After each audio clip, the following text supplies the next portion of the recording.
நிகழ்ச்சி சிறப்புற நம்முடைய மாவட்ட ஆட்சித்தலைவர் உங்களை மாதிரி அந்த இடத்துல இருந்து படித்து இந்த இதில் பார்த்தீங்கன்னா ஒரு இளம் ஐஏஎஸ் அதிகாரியாக இங்கே வந்து உட்கார்ந்துருக்காரு. மகிழ்ச்சிக்குரிய விஷயம். இதை நான் சொல்வதற்கு காரணம், கல்வி கேள்வியில் சிறந்து விளங்க வேண்டும் என்பதற்காக நம்முடைய மாண்புமிகு தமிழக முதல்வர் அவர்கள் நான் முதல்வர் திட்டத்தை அறிமுகப்படுத்தி அந்த அறிமுகப்படுத்துவதன் மூலம் மாணவ செல்வங்கள் தன்னை கல்வி தகுதியை வளர்த்துக் கொண்டதன் அடிப்படையில் பார்த்தீங்கன்னாக்கா ஐஏஎஸ் எழுதினவங்க, அகில இந்தியா முழுவதும் ஐஏஎஸ் எழுதினவங்க 2738 பேர். ஒரு காலகட்டத்தில் ஐஏஎஸ் அதிகாரின்னா முதல்ல பேர் வரும், அதுக்கப்புறம் ஐஏஎஸ் வரும். லாட்சல டாக்கா, முஸ்லிமான், இப்படி இவர் பார்த்தா படைத்தியார் பேராக தான் இருக்கும். அந்த நிலையில் மாற்ற வேண்டும் என்ற உணர்வோடு மாண்புமிகு தமிழக முதல்வர் அவர்கள் நம் மாணவ செல்வங்கள் கல்வி கேள்வியில் சிறந்து விளங்க வேண்டும் என்ற உணர்வின் அடிப்படையில் நான் முதல்வர் திட்டத்தை அறிமுகப்படுத்தியதன் மூலம் பார்த்தீங்கன்னாக்கா இந்தியா முழுவதும் எழுதுறவங்க 2736 நபர்கள் ஐஏஎஸ்ல தேர்ச்சி பெற்றிருக்காங்க. அந்த தேர்ச்சி பெற்றதுல நம்முடைய மாநிலத்துல நான் முதல்வர் படித்த மாணவர்கள் 185 ஐஏஎஸ் அதிகாரிகள் எழுதுறோம். அதுக்காக ஒரு மகிழ்ச்சியான விஷயம். அது முழுக்க நாளைய தினம் என்று இன்னைக்கு மாவட்ட ஆட்சியர் சொல்றோமோ அதை மாதிரி நாளைக்கு நம்முடைய பிள்ளைகள், நம்முடைய மாணவ செல்வர்கள், தமிழ் பிள்ளைகள் வந்து ஏறக்குறைய 155 பேர் வந்து ஐஏஎஸ் அதிகாரி இந்தியாவில் பல துறைகளுக்கு அவங்க வந்து உட்கார போறாங்க. மாவட்ட ஆட்சியர், செக்ரட்டரியா பல துறையில் இருக்கிறாங்க. அது எவ்வளவு பெரிய ஒரு தமிழர் நம்ம தமிழ் பிள்ளைகள் படிக்க வேண்டும் என்ற உணர்வோடு மாண்பு தமிழர்கள் பண்ணாங்க. உதாரணத்துக்கு சொன்னா இந்த கல்வியாண்டில் வந்து பார்த்தீங்கன்னா மாண்பு தமிழக முதல்வர் அவர்கள் ஒதுக்கிய நம்முடைய கல்விக்கு ஒதுக்கிறது 44,042 கோடி ரூபாயை பள்ளி கல்விக்கூட அறிவிச்சிருக்காங்க. ஆனால் அப்படி அறிவிக்கப்பட்டது பல கோணத்தில் பல விதத்தில் நமக்கு பல இன்னல்கள், இடுக்கங்கள், பல கோணத்தில் அரசியல் பேசவில்லை. இருந்தாலும் நம்முடைய ஒன்றிய அரசு நமக்கு கொடுத்த இடுக்கல் கொஞ்சம் நெஞ்சம் கிடையாது. பல கோணத்தில் கொடுத்தாங்க. இங்கே வந்து பார்த்தேன். அந்த பார்த்தபோது நம்முடைய அருமை நண்பர் கல்வியாளர் டிஜிஎஸ் கோவிந்தராஜன் அவர்கள் ஒரு சட்டமன்ற உறுப்பினர். ஆனால் என்ன நிலைப்பாடுனாக்கா முதல்ல வந்தவுடனே ஒரு நிகழ்ச்சி நம்ம பிள்ளைய வச்சு பரதநாட்டியம் ஆடினாங்க. அருமையாக நம்ம தமிழ் பிள்ளை. ஆனால் அதில் பாட்டு அதுக்கேற்ற மாதிரி ஆடிச்சு. பரதம் என்னன்னே தெரியல. நான் திரு முடியல. என்னடா இது உண்மை புரியல நமக்கு. புள்ள ஆடுதல் அருமையா ஆடிச்சு. நம்ம புள்ள தமிழ் புள்ள அழகா ஆடிச்சு. உட்காந்து பார்த்தேன். அந்த பாடல் என்னன்னே எனக்கு புரியல. எந்த மொழியிலும் தெரியல. நமக்கு தெரிஞ்சுதான் ஆங்கிலம், நமக்கு தெரிஞ்சது தமிழ் தான். வேற எந்த மொழியும் தெரியுது. இந்த மொழியில பாடிச்சு அப்படின்னு சொல்லிதான் மாவட்ட ஆட்சியர் சொன்னேன். ஒரு தமிழ் பாட்டு போடக்கூடாதா சார்? பரதத்திலே எத்தனையோ தமிழ் பாட்டுக்கு எத்தனையோ அந்த பாடல்கள் போடலாமே. நான் காரணம் கிடையாது, அதுக்கு அவர் தான் காரணம். யாரு? நம்ம டிஜேஸ் தான் காரணம் சொல்றேன். இதை நான் சொல்வதற்கு காரணம், இன்றைய சூழ்நிலையில் நமக்கு வர வேண்டிய கல்வித்தொகை, உயர்கல்விக்கு வர தொகை எவ்வளோனாக்கா 2200 கோடிக்கு மேலே வரணும். ஆனால் இன்றைய தினம் நம்முடைய ஒன்றிய அரசு என்ன சொல்றதுன்னா, நாங்கள் அந்த பணத்தை ரிலீஸ் பண்ண கொடுங்கன்னு சொல்லி கேட்குறோம். எங்களுடைய பணத்தை கொடுங்கன்னு சொல்றோம். ஆனால் அவங்க என்ன சொல்றாங்கன்னா, நீங்க வந்து எங்களுடைய இதை வந்து கொள்கைக்கு உட்பட்டுவாங்க. என்னடானாக்கா இந்தி மொழியும் கற்றுக்கணும்னு சொல்றாங்க. அப்போ தமிழ், ஆங்கிலம் கூட இந்தியும் கற்றுக்கணும்னு சொல்றாங்க. அவங்க சொல்றது கான்செப்ட் சொல்றாங்க. நம்ம ஏன் கற்றுக்கணும்? இந்திய இருமொழி மொழியில கற்றவங்க இன்னைக்கு நம்ம தமிழர்கள் எத்தனை பேர் இருக்காங்க? இன்னைக்கு உலகத்தையே தன் கையில எல்லா வேலையும் வச்சுருக்கு, செல்போன். அதை இன்னைக்கு கூட ஆட்டி படைக்கிறவன் யாரானா சுந்தர் பிச்சை என்கிற ஒரு தமிழர் ஆட்டி படைக்கிறான். பெருமையா இருக்கு. பெருமையா இருக்கு. தமிழ் வழி கேள்வி படிச்சிருக்கு. அதே மாதிரி சந்திராயன் அமிச்சாங்க. சந்திராயன் ஒண்ணு அமைச்சது யாரானாக்கா நம்ம மயில்சாமி அண்ணாதுரை. மரத்தடியில படிச்சு தமிழ் மொழியும் ஆங்கிலத்தை தவிர தெரியாது, இந்தியில படிக்கணும். சந்திராயன் 2 அமைச்சவங்க யாருன்னா வினிதா தமிழச்சி. அவங்க யாருன்னா சாதாரண மரத்தடியில் படிச்சவங்க, தமிழ் மொழியையும் ஆங்கிலத்திலையும் படிச்சவங்க. சந்திராயன் 3 அமைச்சர் யாருன்னா வீரமுத்து வேல் என்று சொல்ற பச்சை தமிழ். அவனும் பார்த்தீங்கன்னா மரத்தடியெல்லாம் படிச்ச வெறும் ஆங்கிலம் தமிழ் தான், இருமொழி குறிப்பு தான். அதே மாதிரி பார்த்தீங்கன்னா எல்லாத்துக்கும் மங்களையான அமைச்சர் வந்து பார்த்தீங்கன்னா நம்முடைய சுப்பையா அமைச்சர், அவரு பார்த்தீங்கன்னா மரத்தடி 2 மொழி தான், தமிழ் மொழி ஆங்கில மொழி தான். இன்னும் சொல்ல வேண்டுமென்றால் உலகத்திலிருந்து வல்லரசு என்று அழைக்கக்கூடிய அளவிற்கு இன்னைக்கு எந்த தகுதி படிச்சுக்கிட்டுனாக்கா அதற்கு தேவை எதிரானாக்கா வல்லரசு படிக்கிறதுக்கு அணு ஆயுதம் தான். அந்த அணு ஆயுதம் இருக்கும் நாட்டை தான் இன்னைக்கு உலக அரங்களை இன்னைக்கு பார்த்தீங்கன்னா வல்லரசு என்று சொல்லுகிறாரு. ஆனால் அப்படி சொல்லுகின்ற பொழுது வல்லரசா இருக்குன்னு அணு ஆயுதம் நம்ம கையில் வச்சுக்கணும். ஆரம்பத்தில் சேர சோழ பாண்டியர்கள் வந்து இந்தியா ஃபுல்லாக நம்முடைய மன்னர்கள் பல மன்னர்கள் பல விதத்துல போர்ப்படை வச்சு, குதிரைப்படை வச்சிருந்தாங்க, போர்ப்படை வச்சிருந்தாங்க, அது யானைப்படை வச்சிருந்தாங்க, ஒட்டகப்படை வச்சிருந்தாங்க. இருந்தாலும் பிரிட்டிஷ்காரன் கொண்டாந்து ஒன்னே வந்து துப்பாக்கி படை, அதை வச்சுதான் நம்ம இந்தியாவுக்கு உலகத்தையே கைப்பற்றலாம். துப்பாக்கி கண்டுபிடிச்சோம், துப்பாக்கி வச்சா வெடிகுண்டு வச்சிருந்தான் கண்டுபிடிச்சான். ஆனா இன்னைக்கு வல்லரசு நம்மளுக்கு சொல்லணும்னாக்கா பொருளாதார வளர்ச்சி சொல்றது. இன்னைக்கு பார்த்தீங்கன்னா உலகத்துல சின்ன குட்டி நாடு சிங்கப்பூர் வல்லரசா வளர்ந்துருக்காது. இருந்தாலும் அது வந்து வல்லரசு பொருளாதாரத்தில் முன்னேறினாங்க. அதே மாதிரி கியூபா தன்னறிவு பெற்ற நாடு, அது வல்லரசு ஆயிட்டு அது வெறும் பார்த்தீங்கன்னாக்கா பொருளாதாரத்தை வளர்ந்த நாடு. உலகத்தில் பொருளாதாரத்தை வளர்ந்த நாடுகள் அது 2 நாளும் பெரிய நாடு வளர்ந்த நாடுன்னு சொல்றாங்க. இருந்தாலும் நம்மளை இன்னைக்கு உலக தரங்களை சொல்கிற நாடுகள் வல்லரசு சொல்லினாக்கா எதுனா அணு ஆயுதம் கூடாது. ஆனால் அப்படிப்பட்ட அணு ஆயுதத்தை நமக்கு அறிமுகப்படுத்தியவர் யார் தெரியுங்களா? முதல்ல ராஜஸ்தான் பாலைவனத்துல அணு ஆயுத உலகத்தினுடைய இருக்கக்கூடிய ரஷ்யாவின் கண்ணியும் இவருடைய கண்ணி, அமெரிக்கா கண்ணியும், நாசாவுடைய கண்ணியும் கட்டி போட்டது, கண்டுபிடிச்சது, உருவாக்கியது, வெடிச்சு செதற வச்சது அணு ஆயுதம் இந்தியாவோட இருக்கிறது. அதுவும் வல்லரசு தகுதியை பெற்று கொண்டு வந்தவர் யாருன்னா ராமநாதபுரத்துல மரத்தடியில படிச்ச நம்முடைய அப்துல் கலாம் என்று சொல்ல ஏழை தமிழ் மாணவன்.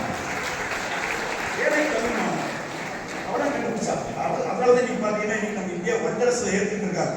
ஏன்னா நம்ம கிட்ட அணு ஆயுதம் இருக்கு, நம்முடைய விதிமுறை இருக்கின்றது, உணர்ந்துட்டான் அணு ஆயுதம் வச்சு ஏற்றிட்டு இருக்காங்க. ஆக அந்த அளவுக்கு படிச்சவங்க, தமிழ் பள்ளி படிச்சவங்க ஆங்கில இந்திய பள்ளி யாரும் படிக்கல, இந்தியில யாரும் கத்துக்கிட்டு வரல. ஆனா இன்னைக்கு நம்ம நிலைமை என்ன அப்படின்னாக்கா இன்னைக்கு முழுக்க உலகம் முழுக்க பேசக்கூடிய 7032 மொழி, 7032 மொழிகள்ல இந்தியாவோட மட்டும் 1280 மொழிகள் இருக்கு. அந்த 1280 மொழியில இலக்கணமும் இலக்கியம் உள்ள ஒரே மொழி தமிழ் மொழி தான், தமிழ் மொழி தான். ஆனா இன்னைக்கு தமிழ் மொழிக்கு பல குழந்தை பல பேர் பார்த்தீங்கன்னா இன்னைக்கு இந்த இடுக்கள் எப்படி ஒளித்தோடு அழைக்கணும். ஆனா திராவிட மாடல் நாயகன் நம்முடைய முதல்வர் இருக்கும் வரை அப்படிப்பட்ட நிகழ்வு நடக்கும் விட மாட்டார். அதுதான் நான் சொல்றேன், நமக்கு தர வேண்டிய 2000 கோடியை நான் தரேன், எனக்கு உம்மடி தொகுத்து கையெழுத்து போடுங்க. யாரு? மத்திய ஒன்றிய அரசு சொல்லுது. ஆனா அதை மறுத்த பெருமை நம்முடைய தமிழக முதல்வரோட உண்டு. 2000 ஆண்டுகளுக்கு பின்னாடி நான் சொல்லிட்டு வருகின்ற இந்த தமிழ் சமுதாயம் குற்றவாளி ஆரம்பிச்சிருக்கோம். நீங்க தர வேண்டிய 2000 கோடி எனக்கு தேவையில்லை, நான் ஃபேஸ் பண்ணிக்கிறேன் அப்படின்னு சொல்லி இன்னைக்கு சொந்த காலையில் நிற்கிறோம். இது காரணம் என்னன்னா மொழி உணர்வு. நமக்கு மொழி உணர்வு நாளுக்கு நாள் பட்டுக்கொண்டே போகுது. காரணம் என்ன? இன்னைக்கு கூட தமிழக முதல்வர்கள் தமிழ் மொழியில படிச்ச 1லிருந்து 12 வரைக்கும் படித்த பிள்ளைகள் உயர்கல்விக்கு போனா அந்த மாணவ செல்வங்களுக்கு பார்த்தீங்கன்னாக்கா அவனுக்கு 1000 ரூபாய் மாசம் பேங்க்ல போயிட்டு தானா அவங்க கம்ப்யூட்டர் பாக்ஸ் வாங்கணும், ஒரு பேனா வாங்கணும், ஒரு பென்சில் வாங்கணும், இல்லது அவங்க தேவையான பொருள் இது வாங்கினா கூட அவங்க கல்விக்கு தேவையான பொருள் வாங்கினா பெற்றவங்கள்ட்ட கேட்கக்கூடாது. மாசம் அவங்களுக்கு போயிடுது. ஏற்கனவே 3,20,000 பிள்ளைகளுக்கு மாசம் போகும். அதே மாதிரி பார்த்தீங்கன்னாக்கா ஆண் பிள்ளைகளுக்கு பார்த்தீங்கன்னா 1லிருந்து 12 படிச்ச பிள்ளைகளுக்கு வேலை போனா அதே மாதிரி 3,000 பிள்ளைகளுக்கு அவங்க பள்ளி கல்விக்கு போகுது, 1000 ரூபாய் போகும். இதை சொல்வதற்கு காரணம் நம்முடைய தமிழ் மாணவ பிள்ளைகள் கல்விக்கு சிறந்து விளங்க வேண்டும். இதை விட பார்த்தீங்கன்னாக்கா 1லிருந்து 5 வரைக்கும் படிக்கின்ற பிள்ளைகள் பார்த்தீங்கன்னா தமிழ்நாடு ஃபுல்லாக இருக்கக்கூடிய பள்ளி 32,460 பள்ளிக்கூடம். இன்னும் 32,460 பள்ளி கொடுக்கிற படிக்கிற பிள்ளைகளுடைய எண்ணிக்கை எவ்வளோ? 18 லட்சம் பேர். சின்ன மழலைகள் 1லிருந்து 5 வருஷம் அரசு பள்ளியில் படிக்கிறது. இந்த பள்ளிகள் படிக்கிற பிள்ளைகள் 65% பள்ளிக்க வருது, மீதி ஒரு 35% வரதில்லை, மதியத்துக்கு மேல வருது. காலையில் 65% தான் வருது, 35% ஆப்ஷன். அவன் இவனுக்கு என்னென்ன அப்போ படிக்க சொல்ல அவனுக்கு இப்படி அக்பரை படிப்பான், பாபரை பத்தி படிப்பான், ஹுமாயூனை பத்தி படிப்பான், அக்பரை பத்தி படிப்பான், அவுரங்கசீப் முகலாய பேரை சடைஞ்சது யாரால? சிவாஜியால. சிவாஜி பத்தி தெரியாது, ராஜராஜ சோழ பத்தி ராஜேந்திரன் சொல்ல முடியுமா, கையால சொல்ல பத்தி தெரியாது. ஏன்னா அவன் சிலபஸ் காலையில் வர்றது கிடையாது. அப்படியாப்பட்ட சூழ்நிலையில் அவனுக்கு என்ன பண்றாங்கன்னா அந்த நேரத்துல அவங்களுக்கு கல்வியை கற்க வேண்டியது ஏன் வரல 35% மாணவர்கள் என்று கேட்கின்ற போதுதான் ஒரு செய்தி வருது. என்னடா கொஞ்சம் பிள்ளைங்க உட்கார சொல்லுங்க. உடனே என்ன பண்றாருன்னா தாயகம் கொண்ட முதல்வர் அவர்கள் அங்க இருக்கக்கூடிய 18 லட்சம் பிள்ளைகளுக்கும் காலை உணவு திட்டத்தையும் 600 கோடி ரூபாய் அறிமுகப்படுத்திய முதல்வர் நம்முடைய தமிழக முதல்வர். இதை சொல்வதற்கு காரணம் அந்த அளவுக்கு பார்த்தீங்கன்னா ஒளிப்பட்டோடு இருக்கக்கூடிய ஒரு நீங்க மாணவ செல்வங்களாம் இருக்கணும் என்பதற்காக தான் சொல்றேன். ஏன்னா ஒரு காலகட்டத்தில் இந்த ஒளிபரப்பு எப்படி இருந்ததுன்னு சொல்றேன். கிறிஸ்துவ மதத்தை லத்தீன்ல தான் இருந்தாங்க. பைபிள் இருந்தது லத்தீன்ல இருந்த மொழி தான் அது லத்தீன்ல தான் படிக்கணும் இருந்தது. ஒரு காலகட்டத்தில் பாதிரியார் ஆகணும், ஆனால் லத்தீன் படிச்சுக்கணும். அவர் லத்தீன்ல தான் பைபிள் அவர் பிரசங்கம் பண்ணணும். அப்படியாப்பட்ட சூழ்நிலை இருந்தப்போ இங்கிலாந்துல என்ன பண்ற அதே மாதிரி லத்தீன்ல இருக்கக்கூடாது. என்னுடைய தாய்மொழி, நான் கிறிஸ்துவன் இருந்தாலும் என்னுடைய தாய்மொழி அது என்ன மொழி என்றால் என்னுடைய மொழி ஆங்கிலம். ஆங்கிலத்தில் தான் இருக்கணும்னு சொல்லி ஜான் பிஸ்கி என்ற என்ன பண்றா டிரான்ஸ்லேஷன் பண்றான். லத்தீன்ல இருக்கிற மொழியை லத்தீன்ல இருக்கிற பைபிள் அப்படியே டிரான்ஸ்லேஷன் பண்ணி இவன் பிரசங்கம் பண்றான் ஆங்கிலத்தில். ஆனால் ஆங்கிலத்தில் பிரசங்கம் பண்ணோட அன்றைய தினம் இருந்த மதவாதிகள் அவனை சாத்தியாக அடிச்சு சாப்பிட்டு செத்துக்கிட்டான். செத்ததுக்கு பிறகு அவன் இறந்துட்டான்.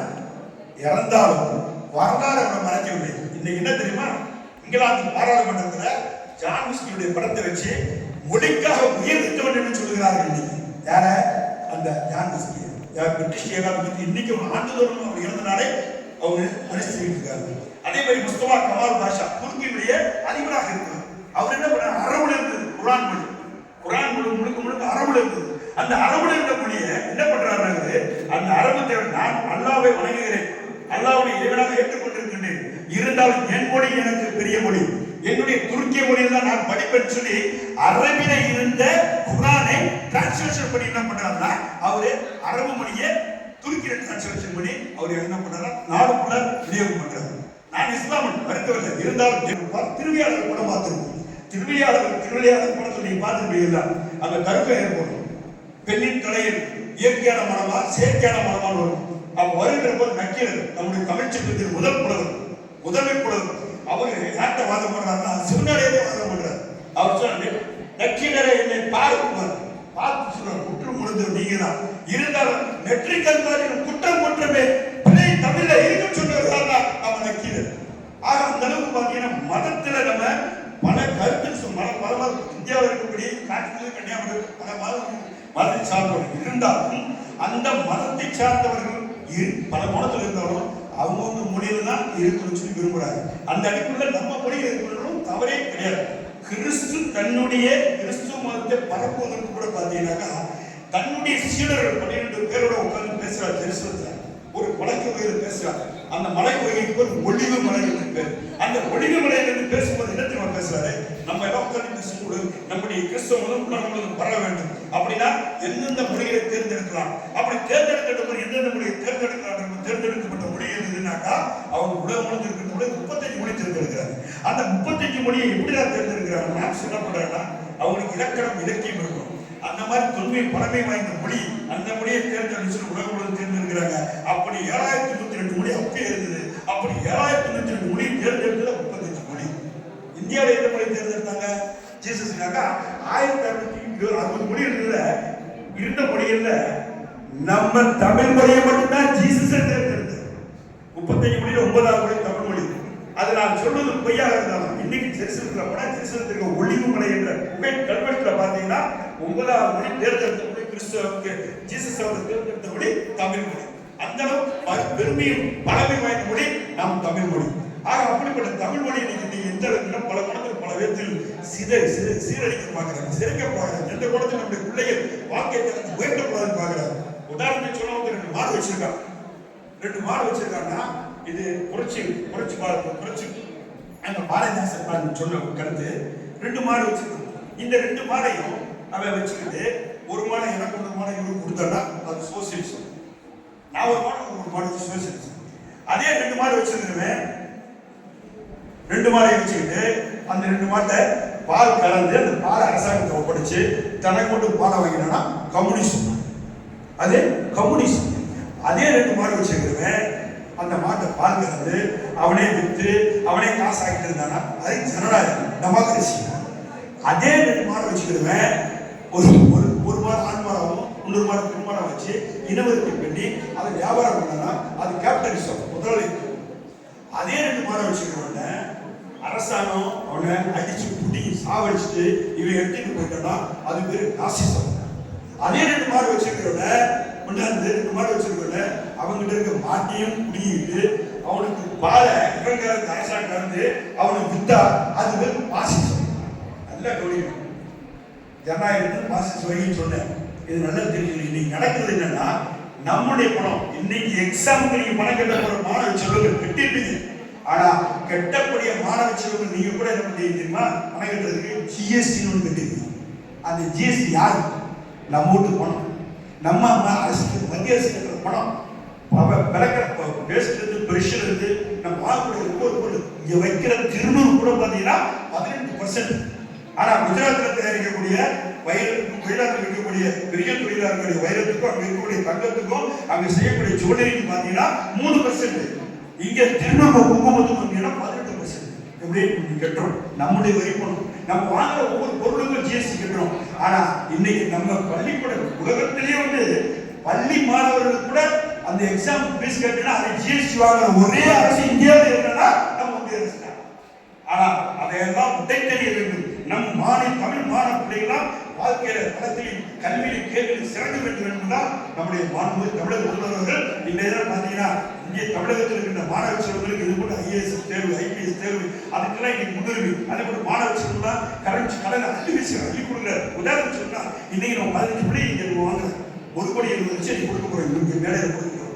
அதே சமயத்தில் பாத்தீங்கன்னா 1000 மாணவர்களுக்கு பாத்தீங்கன்னா நம்ம மாவட்டத்தில் 78 கோடி ரூபாயை மாணவ தமிழகத்தில் வழங்கியிருக்கிறார். நம்ம மாவட்டத்தில் மட்டும் தமிழகம் ஏறக்குறைய பாத்தீங்கன்னா 2500 கோடி ரூபாயை 1 லட்சம் மாணவ செல்வங்கள் பயின்ற வாழ்க்கை தரத்து உயர்த்த வேண்டும் என்று 2500 கோடியை நம்முடைய மாணவ செல்வம் உங்களை மாதிரி மாணவ செல்வம் கல்விக்கு சிறந்து விளங்க என்று வழங்கியிருந்தார். ஆக இதெல்லாம் தமிழக முதல்வர் தன்னைத்தானே இன்று தமிழ்நாட்டுக்கு தமிழ் மக்களுக்கு கடற்கரை வாழ்க்கை தமிழர்களுக்கும் இது மிகப்பெரிய ஒரு உதாரணமாக நம்ம எல்லாம் கண்ணின்மை கூட காத்து வருகின்றார். அப்படிப்பட்ட அரசு தான் இன்றைய திராவிட மாநில அரசு கல்விக்கு முன்னுரிமை தருகிறது. நம்முடைய மாணவ செல்வம் கல்விக்கு சிறந்து விளக்க வேண்டும் என்று 1-5 வரைக்கும் படிக்கிற பிள்ளைகளுக்கு மேற்படிப்பு படிக்கிற பிள்ளைகள் வரைக்கும் இன்றைய தினம் கொடுக்கும். உதாரணத்தை சொன்னால், நான் சார்ந்திருக்கின்ற துறை, அந்த துறையில் இருந்து பார்த்தீங்கன்னா இருக்கக்கூடிய நம்முடைய தொப்புள் கொடி உறவுகள் சிறுவனதிக்கு வந்தவர்கள், அகதிகள் சொல்லக்கூடாது, அவங்களை புலம்பெயர்ந்தவர்கள் சொல்லி அவர்களுக்கு பார்த்தீங்கன்னா அவர்கள் பள்ளி கல்வி கூட பார்த்தீங்கன்னா பாலிடெக்னிக் படிக்கிற பிள்ளைகள் 10,000 ரூபாய், பாலிடெக்னிக் படிக்கிற பிள்ளைகள் 10,000 ரூபாய், பிஎஸ்சி பிகாம் பிஎஸ்சி பிகாம் படிக்கிற பிள்ளைகளுக்கு 15,000 ரூபாய், எம்ஏ எம்காம் படிக்கிற பிள்ளைகளுக்கு 20,000 ரூபாய், மேற்படிப்பு படிக்கிறவர்களுக்கு முழுவதும் இலவசம். நம் தமிழக முதல்வர் ஏன்னா தொப்புள் படிக்கிறவர்கள் புலம்பெயர்ந்து வந்தாலும் அந்த பிள்ளைகளும் படிக்கணும்னு சொல்லி மாண்பு தமிழக முதல்வர்கள் இப்படி பார்க்க தமிழ் பிள்ளைகள் படிக்கிறதுக்காண்டி எல்லா பிள்ளைகளும் தன்னை அர்ப்பணித்துக் கொண்டு தன்னையை வருத்திக் கொண்டிருக்கிற மாண்பு தமிழக முதல்வர் இன்றைய கல்விக்காக உங்களுக்கு சேவை செய்து கொண்டிருக்கிறார். அப்படிப்பட்ட சேவை நீங்க கடன் வாங்கி படிக்கிறீர்கள். கடன் வாங்கி படிக்கக்கூடிய மீண்டும் அந்த கடத்தை அடைத்து உதாரணம் சொன்னாங்க, இன்னைக்கு உங்க தலையில வச்சு போட்டு குடும்பம் அம்பர் போட்டு அந்த அம்பர் போட்டு ஆரம்பிக்கும் ஒரு சுய உதவி குழு ஆரம்பிச்சாங்க. 5000 கடன் வாங்கி ஆரம்பிச்சாங்க. அதனுடைய வளர்ச்சியை குழுக்கள் 10 பேருக்கு முன்னாடி சென்று பண்ணாங்க. அப்புறம் அதே 5000 10,000 வாங்கினாங்க. 10,000 திருப்பி அடைச்சாங்க. 50,000 1 லட்சம் வாங்க, 1 லட்சம் அடைச்சாங்க. 5 லட்சம் வாங்கினாங்க. 5 லட்சம் வாங்கி 1 கோடி வாங்கினாங்க. 1 கோடி வாங்கி பாத்தீங்கன்னா இந்தியாவில் மிகப்பெரிய பணக்கார குழு அந்த மகளிர் குழு இருக்குது. காரணம் என்னன்னா, செய்யும் தொழில் தெய்வமாக செய்த காரணம் தான் சாதாரண 5,000 ரூபாய் கடனை வாங்கி இன்னைக்கு பல கோடி கல்விப்படாதுன்னா வாங்கிய கடனை திருப்பி கட்டிய காரணம் தான். ஆக கல்வி கடனுக்கு நீங்க வாங்குறது மீண்டும் செலுத்துவதன் மூலம் அடுத்தடுத்து வருகின்ற தலைமுறைகளுக்கு அது மீண்டும் பயன்படும் என்பதை மட்டும் மனதில் வைத்துக் கொண்டு அந்த பணத்தை மீண்டும் செலுத்தி நீங்கள் வருகின்ற காலகட்டத்தில் முன்னாடி அடுத்த முறை பார்க்கிறப்போ உங்களை சந்திக்கிறப்போ அடுத்த முறை உங்களை சந்திக்கிற போது இங்க இருக்கக்கூடிய மரியாதைக்குரிய நம்முடைய ஐஏஎஸ் அதிகாரி நம்முடைய பிரதாப் அவர்கள் போல ஒரு ஐஏஎஸ் படிச்சவர்களா ஐபிஎஸ் படிச்சவர்கள் பல குளத்தில் பல விதத்தில் தமிழகத்தில் மட்டும் இந்தியாவில் மட்டும் அகில உலகத்தில் தலை சிறந்த செல்வந்த கல்வியாளர் மாணவ செல்வங்களை வர வேண்டும் என்று என்னுடைய வாழ்த்துக்களை கூறி பேசும்போது சொன்னார் கொடுத்தாரு. சரி இருந்தாலும் பரவாயில்ல.